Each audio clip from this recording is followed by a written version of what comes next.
مخلص بندے کا کام اللہ تعالیٰ کبھی رکنے نہیں دیتے، بلکہ اس کی کشتی ہمیشہ کنارے لگا دیا کرتے ہیں۔ ایک حیرت انگیز اور سبق آموز واقعہ۔ حضرت ابن عقیل رحمۃ اللہ علیہ اپنا واقعہ لکھتے ہیں کہ میں بہت ہی زیادہ غریب آدمی تھا۔ ایک مرتبہ میں نے طواف کرتے ہوئے ایک ہار دیکھا جو بڑا قیمتی تھا۔ میں نے وہ ہار اٹھا لیا۔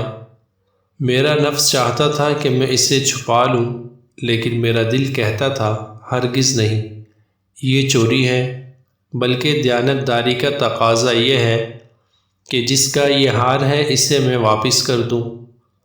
چنانچہ میں نے مطاف میں کھڑے ہو کر اعلان کر دیا کہ اگر کسی کا ہار گم ہوا ہو تو آ کر مجھ سے لے لے۔ کہتے ہیں کہ ایک نابینا آدمی آیا اور کہنے لگا، یہ ہار میرا ہے اور میرے تھیلے میں سے گرا ہے۔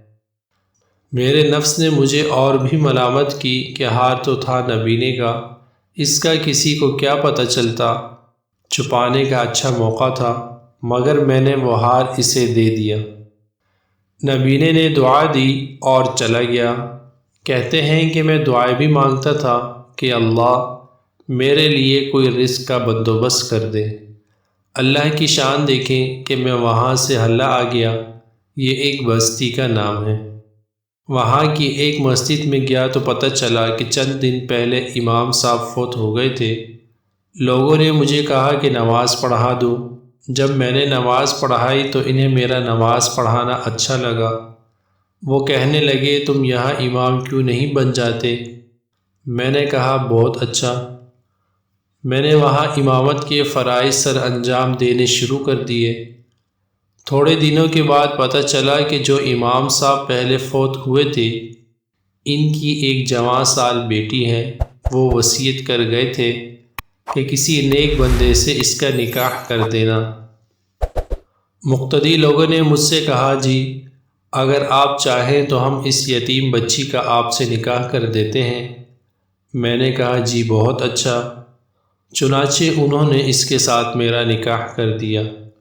شادی کے کچھ عرصے کے بعد میں نے اپنی بیوی کو دیکھا کہ اس کے گلے میں وہی ہار تھا جو میں نے طواف کے دوران ایک نابینا آدمی کو لوٹایا تھا۔ اسے دیکھ کر میں حیران رہ گیا۔ میں نے پوچھا، یہ ہار کس کا ہے؟ اس نے کہا، یہ میرے ابو نے مجھے دیا تھا۔ میں نے کہا، آپ کے ابو کون تھے؟ اس نے کہا، وہ عالم تھے، اس مسجد میں امام تھے اور نابینا تھے۔ تب مجھے پتہ چلا کہ اس کے ابو وہی تھے جن کو میں نے وہ ہار واپس کیا تھا۔ میں نے اس کو بتایا کہ یہ ہار تو میں نے ان کو اٹھا کر دیا تھا۔ وہ کہنے لگی کہ آپ کی بھی دعا قبول ہو گئی اور میرے ابو کی بھی دعا قبول ہو گئی۔ میں نے کہا، وہ کیسے؟ اس نے کہا کہ آپ کی دعا تو اس طرح قبول ہوئی کہ اللہ تعالیٰ نے آپ کو گھر بھی دیا، گھر والی بھی دی اور رزق بھی دیا، اور میرے ابو کی دعا اس طرح قبول ہوئی کہ جب وہ ہار لے کر واپس آئے تو وہ دعا مانگتے تھے کہ اے اللہ، ایک امین دیانتدار شخص نے میرا ہار مجھے لوٹایا ہے۔